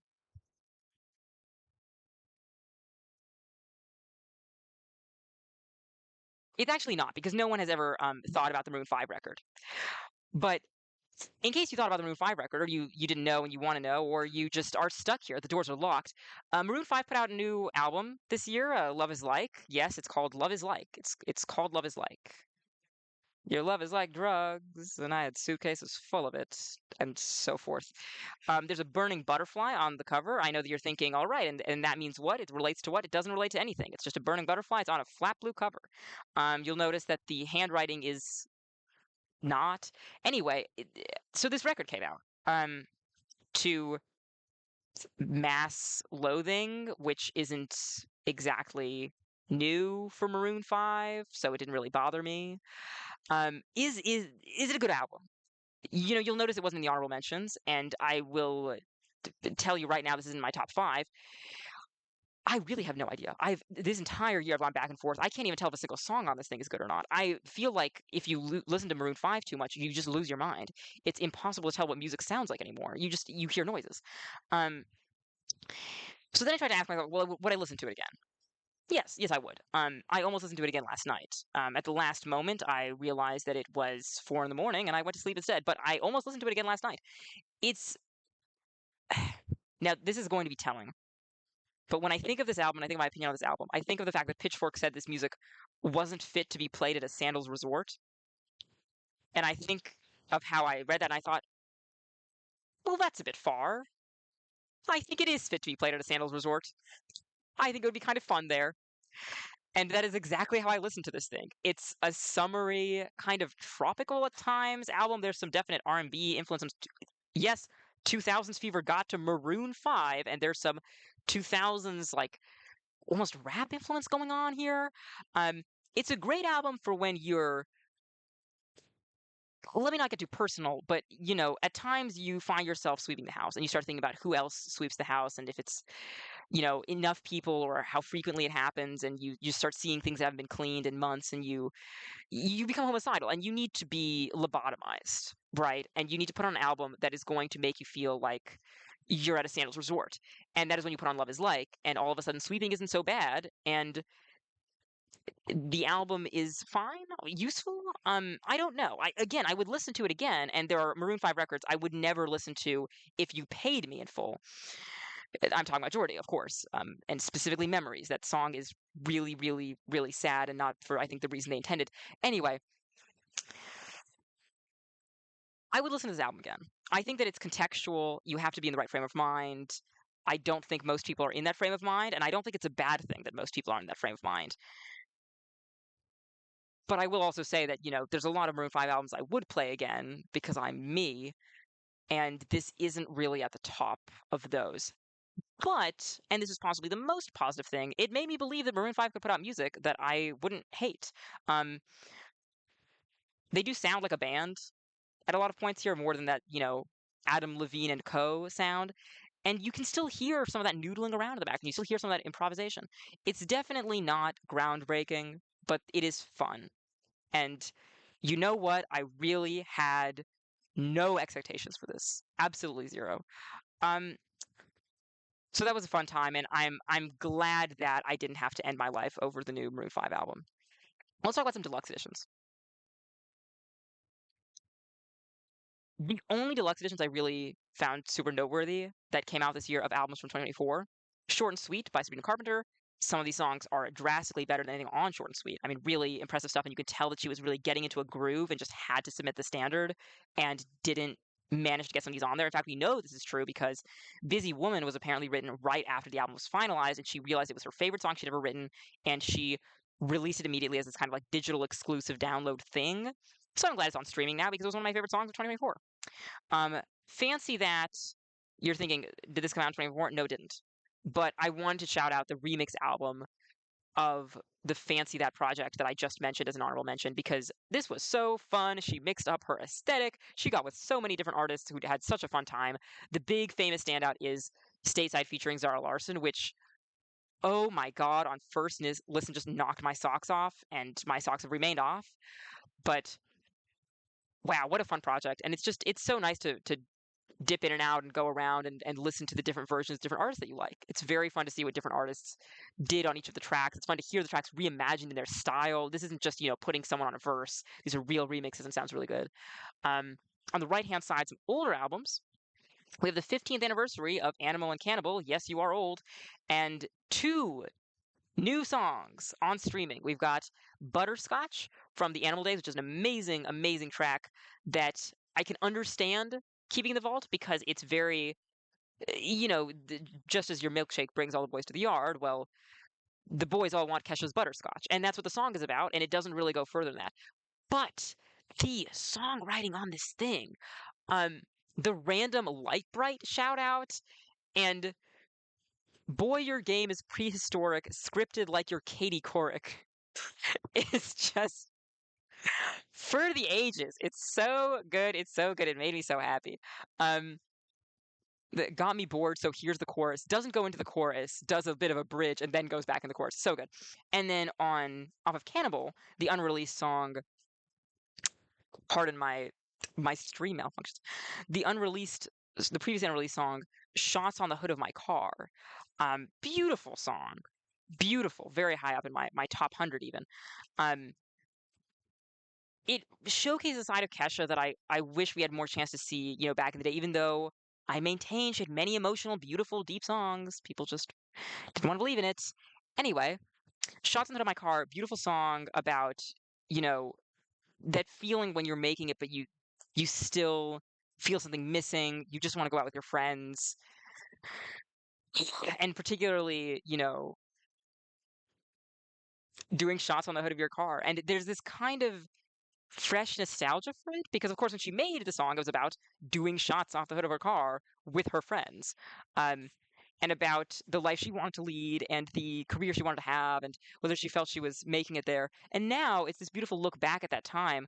The song at the time leaked, and so that's presumably the reason it was never released in HQ, but fortunately we got it and I'm so happy we did. It's beautiful and it really fleshes out the record. I think it's a beautiful closing track personally. Sophie, Product. We all remember Product. We all know and love Product. It is 10 years old. It was 10 years old last year. It was November. And so they put it out with a few bonus tracks. These were, I believe, previously released tracks. They were just on like the Japan edition and stuff like that. And so they weren't available worldwide on the central project to stream. In particular, you may recall that Product was basically a bunch of singles, right? And so this is putting it out as one coherent, cohesive project together, one record. Um, and it's just, I'm always glad to hear about Sophie. I'm always glad to hear about Sophie. And it's very nice to hear more music for her and to have it be just as good as the rest of Product. And I guess we're fading out. I did a lot of things on this. Here we go. Okay, here's our number 5 of our top 5 albums of the year. We're an hour and change deep and you're finally getting it. Period by Kesha. This album was slept on. And I won't hear that this was because it was leaked. No, it was slept on. To be fair, the context kind of made that inevitable. This is her first album completely independent on Kesha Records, her own label, away from the whole machine, frankly, and the Dr. Luke situation. And it reflects that. I mean, it feels free, it feels liberated, it feels like she is partying, tits out. It is great. People will tell you that the best song on the record is Joyride. They will tell you the best songs after that are Boy Crazy and Red Flag, and they are right. But I think people who stop there are not seeing the breadth of this record and the specific decisions she made and why. And I found them so interesting. I think that Kesha, I want to say, basically, since High Road, has had a habit of wanting to showcase every style she can do on each album. Now, we can discourse about whether this is a good or bad idea. I find it fun, and I think that it's fun for an artist to do something different from every other artist, to approach an album differently from every other artist. And frankly, if I were Kesha, I would probably also be doing everything all the time because she can do everything all the time. So this record has all sorts of stuff on. I mean, there's like this country dance thing with T-Pain that everyone clowned on. In fact, it was on some people's worst of the year lists. And those people don't see the vision, that's fine. But if you, it's kind of like an if you don't understand Kesha at her country mess with T-Pain, you don't deserve her at her electro dance banger. Because yes, those three tracks are the most modern, the most fresh, the most like post hyperpop dance banger, yes. But all over this album, you get so much of what Kesha does really, really well. And even if we've heard it before, I completely understand her wanting to have songs that she made, that she controlled the production on, that she had final say on, in her style, in all of the styles she can do. And I think she really showed herself off well. Does it make it a bit of a bizarre little record? Yeah, absolutely. But I think it's wonderful and it's very Kesha in itself. And I'm very, very happy that we have it. Tour was great, show was great. Beautiful. All right. Why is short and sweet in here? It wouldn't be an Eve's stream if anything made sense in this world. All right. This is supposed to be, you're supposed to be looking at Addison Rae right now. You don't seem to be, and I'm not sure why, to be quite honest with you. Let me see if I can like temporarily solve my problems. Last night this was Addison Rae. What can I say? Um,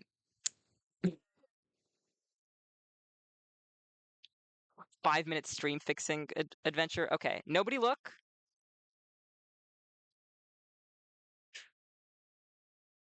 Oh, and it is. What happened here? Okay, I think I figured it out. Okay, everyone. Oh, I haven't figured it out. Oh, I figured it out. Ah. All right, everybody. Everything's about to be perfect.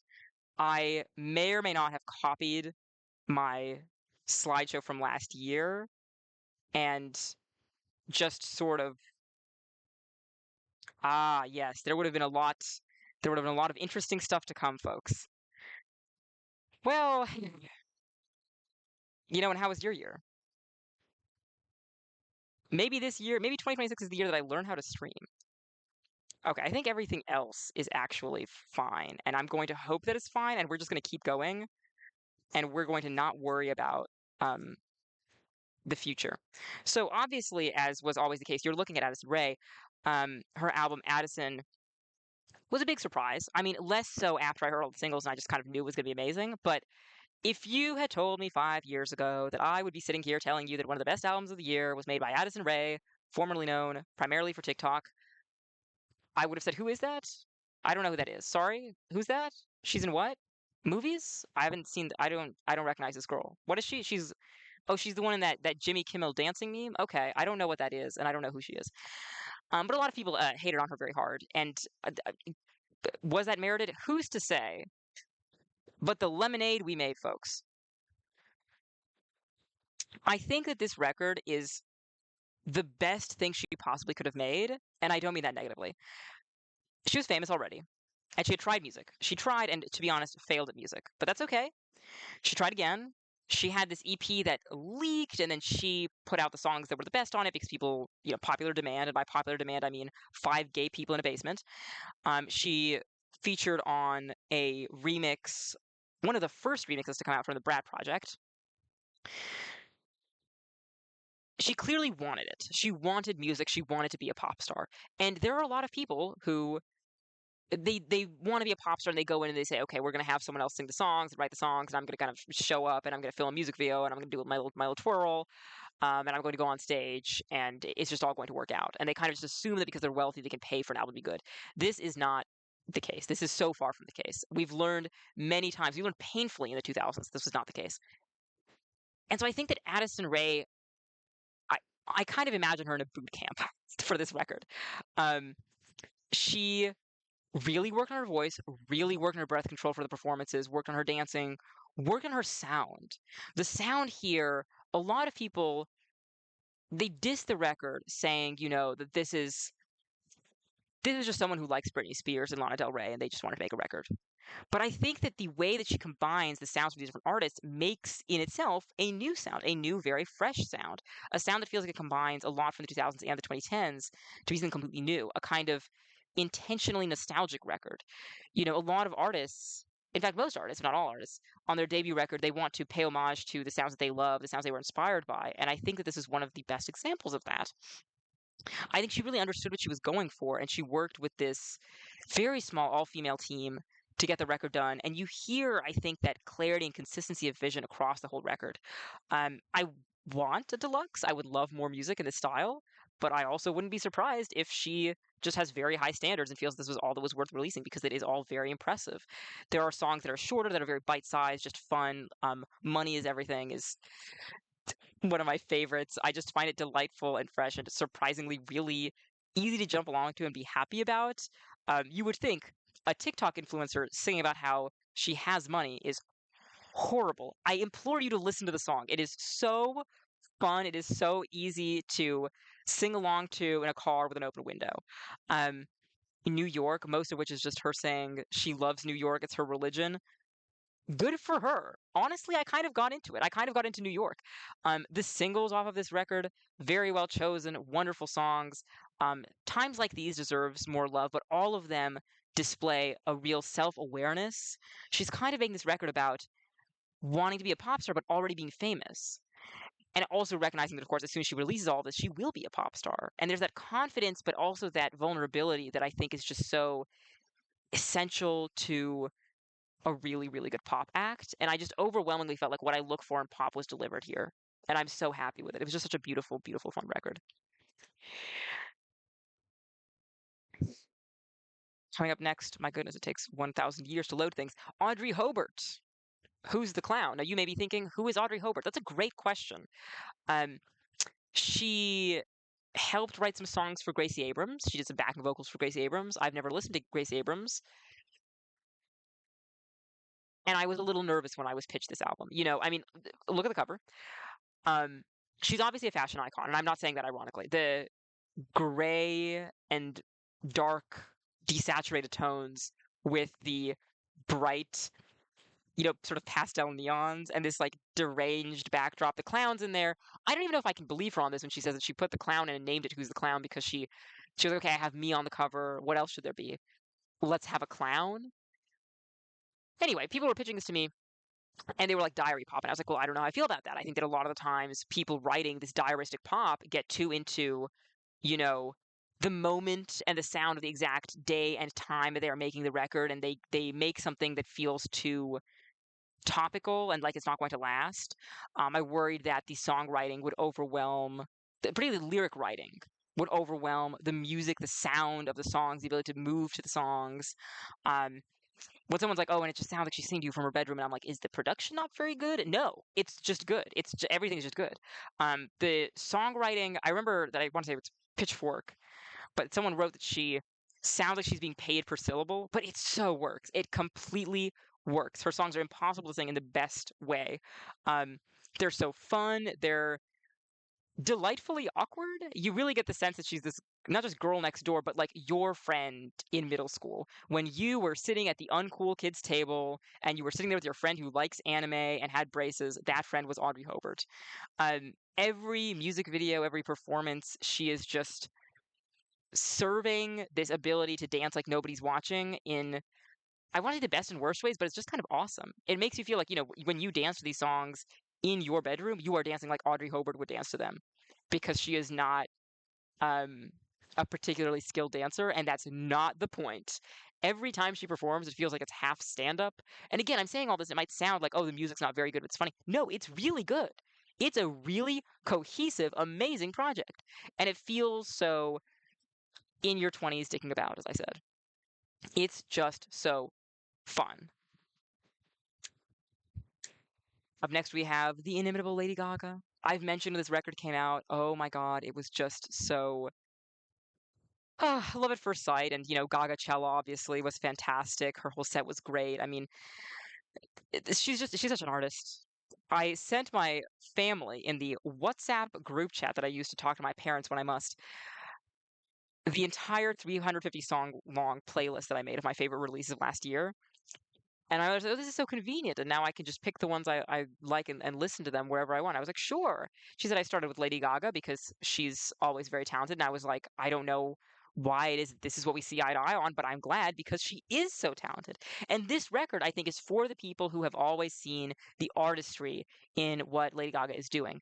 The amount of different sonic influences on this thing. I mean, I hate to encourage you to look up like, Lady Gaga Mayhem Explained, but there are so many really great write-ups of all of the different songs, artists, albums, scenes that people are getting from this record, and it still feels cohesive. Initially, people were thinking there were a lot of threads about this where people were just like, I don't know. I mean, the songs are also different from each other, and I hear that, but I think first of all, you were told to expect Mayhem. The album is called Mayhem, but also I think she really sticks the landing. She had a great tracklist order when she put out the deluxe. She fit those songs into that existing tracklist order, didn't just slap them on at the beginning or the end.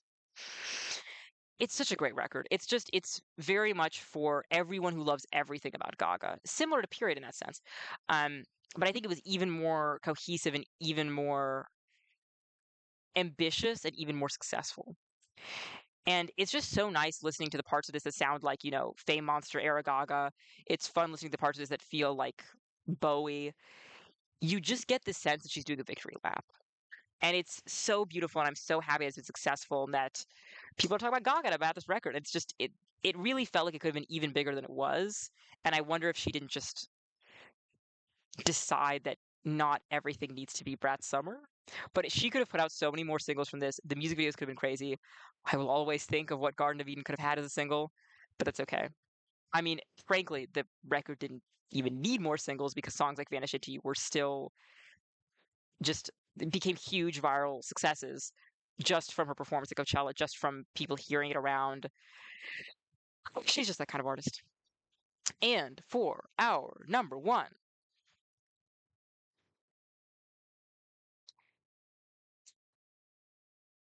Eusexual in all its forms. So people, let me try to explain Eusexual. Short way to explain it is it's just a damn good album. It's 90s, 2000s electronic influence. It really feels like you're just going back to the 90s to get on the dance floor, right at that like Y2K spot. Um, some sounds here that I found almost nowhere else that I found really compelling. But to explain Eusexual, so we got the album early in the year, and I said at the beginning of the year, this is my number one. I mean, it's so good. It's so easy to listen to. There's so many different sounds on it. It feels so cohesive. It's somehow quiet and loud at the same time. It's hard to describe, but it feels like you could listen to these songs alone and love them. It feels like you could listen to them in the club, surrounded by people in the crush and really love it. It's just beautiful and versatile. Um, then in late 2025, she released Eusexua, the reissue, where she did something I have never seen in my entire life. She re-released the album, and instead of putting the deluxe bonus tracks at the end or at the beginning, she replaced some of the songs on the original Eusexua with the new tracks. First of all, this means nobody's happy. Literally, no one is happy. There is nobody who has a version of Eusexua, the album, where they have all the songs they want on the record. Second of all, it's insane. I don't know why she did this. I can't figure it out. And I also don't care. I think it's such a fun, I mean, it's a power move, right? It's just like she can do whatever she wants. And it kind of works.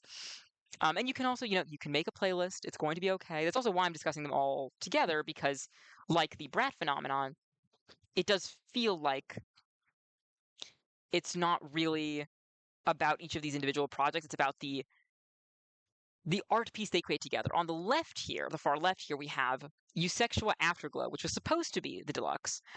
But then she just went off on a tangent. She just was like, I'm going to just keep making music. And she liked everything too much and made a whole separate third album, also in the Eusexua universe, in this style, but it's also all brand new. And she's mentioned that it to her was kind of maybe the after party or the moment after the club. I've also heard a lot of people say that they listen to it as more like because it's a little dancier actually. It feels more clubby in some ways than the original Eusexua. They kind of hear them the opposite direction. Either way, I mean, it's just such a rewarding listen and re-listen. The whole project, back to front, forwards, backwards, whatever order they're in, they're very enjoyable. And I've really fallen in love with a lot of these songs. I certainly you know me, I like a very poppy sound, and so a lot of the poppier songs are higher on my list. Perfect Stranger in particular, I think is a little more. It's a more expected sound, but that doesn't mean it's any less fun, less interesting, less well executed. On the contrary, Striptease. There's so many songs that stand out. Sushi off of Afterglow is when I was listening to it, I was scrolling through the release thread on Popheads, and someone was like, I had to get up and twerk to this. And I was like, what are you talking about? This is not. I had no idea what they were saying. And I hit the point where I too had to get up. And I didn't twerk, but I really had to move to the song. It is shocking. It is really a heel face turn, and it works perfectly. My wig and so forth. I'm bald. I'm bald as FKA Twigs on these album covers. Anyway, really, really, really great projects that will surprise and impress you. Okay, well, onward bound. If there's anything else, oh my goodness, I'm moving too quickly. I'm not going to go every word on this slide, so don't worry about that. But if you want to look at this slideshow will be linked on the post for this stream within the next couple of days. This is just by plays, which were my most listened artists, albums, and songs. They're probably off by some amount. For example, Freak It, I listened to a rip from the DJ set before it came out officially, and so I had to kind of remember to log the listens. So I'm sure that everything's off by a little bit. But I went to the trouble of combining the Kesha plays for Kesha with an S and Kesha with a $sign. I went to the trouble of combining all of the album plays whenever something had multiple editions. I don't even know if I did that for. I think Eusexual I left alone, and so Eusexual, Afterglow, and the reissue aren't actually reflected here. It would be even higher if they were. But it's just a nice look into what I was listening to for the most part. Um, you can see that with all the new releases, though this is dominated by new releases. I'm still a Katy Perry pop rock era fan at heart. Here's the Pink moment that I had, and Short and Sweet, especially with its deluxe, still ruled my year. Very fun. You can also see here at the bottom the New Perspective by Panic at the Disco. Uh, the 2000s, you couldn't pay me to go back, but the music was great. All right, here's where I was going with this. If you want even more, I posted all of the albums I listened to in one big graphic on my Tumblr, as you can just see everything there. You can even catch the AJR record. I listened to it. Furthermore, sometime soon, I believe today, we will have the yves Top Tracks of 2025 playlist released on Tumblr with a spreadsheet. That's why it's taking so long. I made a spreadsheet so that it would be easier to see all you just scroll through, and I made a bunch of filters on the spreadsheet, and I did a bunch of stuff that will be explained on the spreadsheet. But that'll also be out shortly. I really overdo it. I love data. I love going through data. If you like data as much as I do, and if you want to see some pop music data, Tumblr is the place to be. You should go to my Tumblr. But now it is time. Hello? Where's everyone else? Oh, okay, thank you. Can we? Hello? Hello? Okay, thank you. Upcoming projects. Let's look ahead to 2026, which is a year we're already in. Don't worry about that. My most anticipated albums, very quickly, Aaliyah's Interlude. If you know her from, well, either from being the creator of Aaliyah Core, a certain fun 2000s throwback, bright, colorful, sexy fashion style. It's really a lifestyle in a way. She just released Cuntology 101, her first album. She had that song, Fashion Icon and It Girl. Great stuff from 2024 and 2025. We have Madison Beer, who is striking out once again in hopes of making a name and an image for herself away from all the other pop girls with Locket. Hemlock Springs, a fun alt pop girl. I've been listening to, I don't even know what to call this song. It's like WWWWW off of this record a lot. And it's just so strange and disconcerting in the best way. In the best way. It's dark, but it's still poppy. I'm very excited for the rest of the record because I believe this girl. Kim Petras, if she's ever released from label jail, the short story on this is that she's been trying to release albums since she signed with a label. She's been trying to release albums, and they essentially won't let her. She's made multiple albums worth of music in full, and there have been shenanigans with every single one. With Detour, her latest project, they were finally letting her put out singles. They were letting her put out music videos because she struck a deal that she would self-fund all the music videos, and they look great. So that doesn't mean she was cheaping out on them either. But all of a sudden, the permissions dried up, I guess, and they stopped letting her put out music. They wouldn't pay her collaborators. No album release date, a year or more into teasing the album itself. Just really frustrating, unfair stuff. So she's currently doing this mini project pre-tour. We're getting the final of 4 singles on March 3rd. These are singles that she was not allowed to release, officially. So she's just putting them not on streaming officially, but on, YouTube as these self-funded, silly DIY, much crappier and sillier videos. And one of them was briefly on SoundCloud. I don't know if the rest will get up there, but just releasing them basically unofficially for people to at least be able to hear, even if she can't release them officially. And those 4, together are pre-tour. Detour still doesn't have an album date. This despite the fact that Kim is performing in San Francisco at a show that I am going to attend in March. So I don't know what the plan is for the music there. I kind of want her to just play the entire album. I don't know if she can. I don't know I don't know what they want us to do. I bought the tickets. I'll see whatever she wants to do, but I don't really understand what their plan was for her career-wise. But if that drops, it'll be one of my most anticipated albums. Porcelain by Peach PRC is coming this year, this March. Softer, glitterier, very pink sound. I'll speak more about her briefly because she's one of my artists to watch. Slater appears to be having, if not her Brat moment, then her Magdalena Bay moment with Worst Girl in America after touring for Kesha.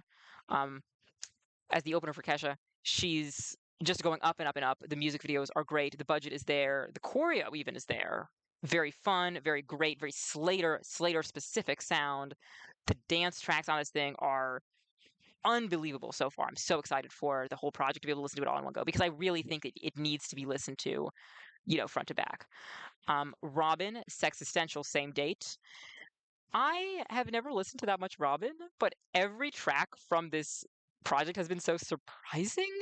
It's just very fun, very sexy, I don't care music. Ray, same day again. This music may contain hope. Ray was also in label hell for 7 years. 7 years they would not let her release an album. She recorded so much music for them, but they just saw her as a features artist, seemingly. Finally, publicly pleaded for them to drop her. They did, and she's now releasing her second album, actually. After, my 21st Century Blues in 2023, which did very well, but I think now she's really breaking through. She's had, I want to say, a UK #1 already with Where's My Husband, and is climbing up the charts in the US. Emmeline, who you probably don't know, but she had some of my favorite tracks this last year, and she was the creator of the song Choose Your Fighter, which was released on that JoJo Siwa record, Guilty Pleasure. Seemingly without Emmeline's knowledge. I mean, JoJo claims to have licensed it fairly, and I think that is true. I feel like the label would have, sued her if that weren't the case. But it also seems like the label licensed it out without consulting the person who wrote it and wanted to put it on her album. So we're going to get her own version of it on her new record, Emotional Virgin, which I'm realizing I've put out of chronological order, but I'm sorry, everyone. I can't be perfect. Very excited. We'll see how it sounds. And there's BB Rexa, and I'm telling people if you need to buy stocks in an artist, buy stocks in BB Rexa, who's getting out of the Kia Asylum this year, with Dirty Blonde releasing June 12th. If you know BB Rexa, you know her from being a featured artist on songs like I'm Good with David Guetta, I'm good, yeah, I'm feeling all right. Yeah, I'm gonna have the best fucking night of my life. And wherever it takes me, I'm down for the ride. Don't you know I'm good? Yeah, I'm feeling all right. To the tune of I'm Blue. Or I think just Blue. Dabba-dee, Dabba-die, and so forth. She's doing something different. So she's going for that dance direction, but I think she's trying to set herself apart And I think now is the time, and this could really work out for her. I think there's a lot of goodwill for her. The aesthetic is there. She's going all in on being Albanian. And you know what? That feels like the right choice and good for her. Tyla, who you'll remember from Water, make me sweat. It's been a minute. It was never my favorite song of Tyla's.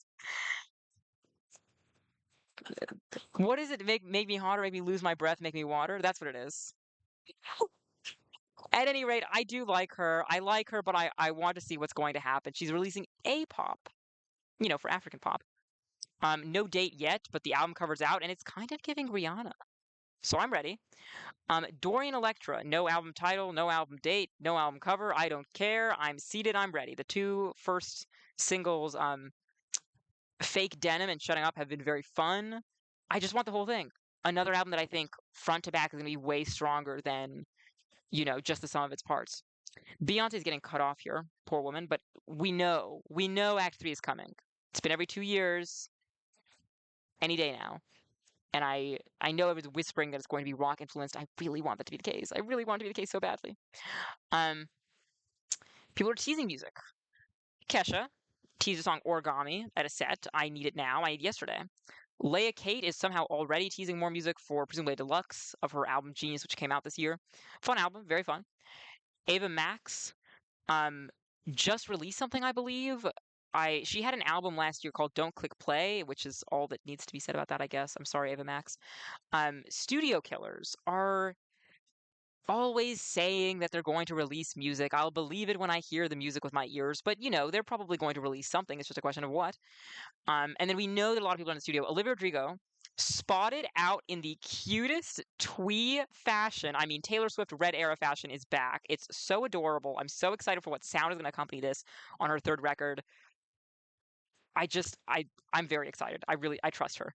Um, Katy Perry seen filming a music video seemingly in a black suit in a church, which could mean nothing, in Pomona. And we know that she already released Band-Aids, which had that more, pop rock sound, this kind of electro pop rock sound in 2025. So perhaps a pop rock record. If she does do that, I really want to be very acoustic. I really think her acoustic side is where she's often strongest, and I would love to see more of it. Um, Rina Sawayama has been saying she's in the studio. Let's see I mean, Sawayama was an amazing, amazing debut album. Hold the Girl was very polarizing. There are a lot of people who love it, won't hear a word against it. A lot of people who just feel like she fell off. I haven't heard the whole record myself. I've heard some highlights. I'm excited though to listen to it in full and then hopefully hear a third record from her. Megan Thee Stallion. We know that her journey is never over. She's always working. She's always recording. And I think particularly when we don't hear about the music, that's when we know the music is coming. So I'm very excited to hear what's going to happen with her, what full cohesive project we're going to get. We've had some little droplet singles. They've been very nice, but I want that whole project. Okay, Rihanna, this is kind of a bit at this point. She was seen entering a studio. You know, most of the top comments were, yeah, she probably went in there to use the bathroom and leave. And that's true. But anything is possible, and I'm going to stop talking about it before I make myself upset. Carly Rae Jepsen, at some point said she was in a studio. She was in a studio with A.G. Cook, of all people. Then she had a baby. So probably not getting any music from her this year, but that's okay. I mean, we're getting a baby, so good for her. Um, and then there's just, there's a lot of artists who could release. There's Chapel Roan, who I don't think it'll happen this year. I think she's going to take longer. I think she's really careful with her music and she wants to make sure she does this right. But she could. Lil Nas X, again, he's on hiatus. That should last however long it needs to last. I want him to obviously put his health first. He could release music. He might not. We don't know what he has available, what kind of career he wants to have. Obviously up to him. I would love to hear more music, but who knows it'll come out. See, China made a fool of me this last year because she was one of the artists I was looking forward to the most, and she dropped nothing. I don't know if she even posted on Instagram. I don't follow her on TikTok because I don't have TikTok, so I don't know if she's been doing things there. But any day now she could release a song, and you don't really see it down there. Charlie XCX is on this list. I don't know why I put her there because she did just release an album, the Wuthering Heights soundtrack, and I hear it's good and I want to listen to it. But I mean her next era because she just cleared her Instagram. She's doing that thing where she teases that Brat Summer has come to an end, with the tour documentary, quote unquote, that was the moment. We're all moving forward and away from Brat. Um, I'm just excited for next sound. I'm ready. I don't think it's going to happen this year, but I'm excited for whatever it might be. All right, let's return again to my predictions for 2025. Addison Rae went very well for me. Loved Addison, one of my top albums of the year. See China, I Look Like a Fool. Jade, somewhere in the middle. They finally let. I really thought that she might not even be allowed to release the album. So you know what? I won by the album getting released, and it was a fun album. So we're kind of all over the place in our predictions. Um, this year, looking forward to Ray. I think this is her breakout moment. You should be listening to Ray. Um, all we have yet for the this album cycle is "Where's My Husband" Is an amazing song. It was one of my favorite releases last year in the top 10. So this could be it. And she doesn't even make the kind of music that I thought that I would like, but I kind of am loving it. It's so fun and bombastic and original. Peach PRC mentioned for having the album Porcelain about to come out. All of the singles have been great. All of the singles have been fun, gentle, sweet, very girly. Oh, it's cut off the bottom line of my. Well, anyway, it's Miss Erotica, Out Loud, Back to You, and Eucalyptus are the singles from this era. You should listen to them. You should literally listen to them in order. I think start with Miss Erotica, then Out Loud, then Back to You, then Eucalyptus. Fun, interesting. I think that she has a lot of surprises waiting. Loved that Back to You is a song that on first blush seems to be about you know I'm with her, but she doesn't realize that I'd go back to you, but it's not about a another partner. It's about her journey with, addiction and struggling to not think about it all the time. Poignant and sweet and glittery and somehow still also a fun pop song at the same time. Out Loud is gorgeous and gut wrenching. About wanting your baby to love you out loud. When you're in a queer relationship and they can't be open about it. Um, just really excited to see her do another record. And I think this one's going to be even stronger than her last one. And I'm hoping that this, I'm not saying this is going to be a huge thing. It's going to be more of an indie darling thing, maybe. It's going to be more of a gay people on the internet thing. But if you're a gay person on the internet and this sounds like something you'd be interested in, you should definitely give her a shot now. And Emmeline, um, I'm just excited. I'm literally just excited. I really loved the song Porn Star. And if there's more of that sound to come, I'm gonna love this album. Her song Take It on her EP from yes, from 2025. The Devil on My Bra Strap, very cute. Take It was also in my top, I want to say 25. It's so good. It's such an amazing song. When she does dance music, she can do it so well. So I'm taking a big swing. I might love this album, I might hate this album, but I'm really hopeful. And I do think it would be fun to hear something from this artist who I just don't know a lot about yet. And that wraps up our 2-hour prediction extravaganza. Thank you very much for coming. Um, for listening to some or all of my tales of woe and wonder. I was a little more negative this time. Um, I try usually not to be as negative, but I also feel like if you're going to talk about Maroon 5, you kind of have to. There's a whole picture. There's a whole picture, right? Um, I had such a fun time. I hope you did too. This is going to be on YouTube naturally. If you want more of this stuff, if you want to ask me some questions, the place to go is my Tumblr. We don't have a new stream announced yet. I'm interested in doing more streams where I do, the traditional, the writing streams that I've done in the past, doing just streams where you come in and you show up and you write or you co-work with us. Um, and I hope that I'll see you there. Thank you so much.